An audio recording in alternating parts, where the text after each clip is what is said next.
healthy democracy depends on equal access to information. Broadband adoption is important to our communities because it offers a gateway to education, to furthering education, to hiring education, and to free education. In San Benito County, we're actually the 5th most distressed county in the entire nation.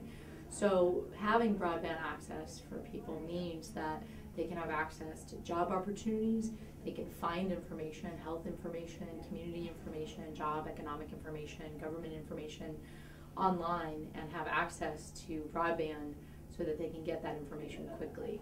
It also means that our youth in our community have access to the outside world and have access to job training programs, to higher education, to digital literacy, and also 21st century job skills.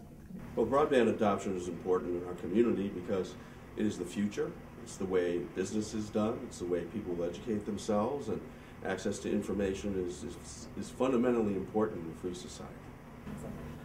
Broadband adoption is important to the communities that we serve because it fosters social change by making equal access and equal opportunity a realization for many different communities.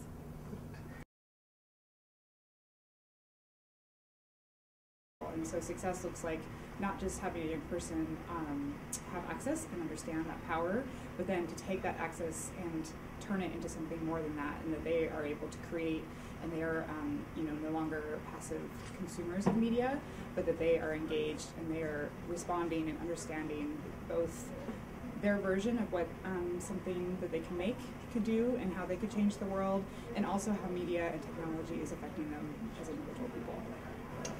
Well, what we're hoping is to create a new online paradigm where hundreds of kids between the ages of, say, 10 and 25 years old will create an online news network for the entire county, Maui, which just goes across 3 islands. So we're looking at people being able to turn on their internet or their television station, their public access station, and see news from kids all around the islands. A perfect world with universal broadband is a world without racism and without poverty.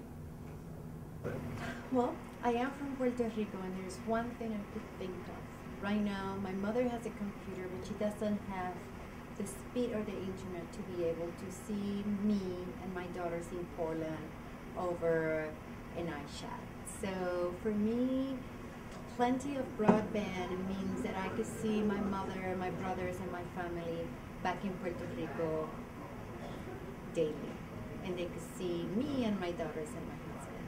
You know, for me personally, I'm from a town of 400 people in western Maine, and I didn't have access to television, so I sort of equate it to that. We didn't have a TV in my home until I was 16 years old, and I wasn't exposed to different kinds of people. I didn't know what the world was like.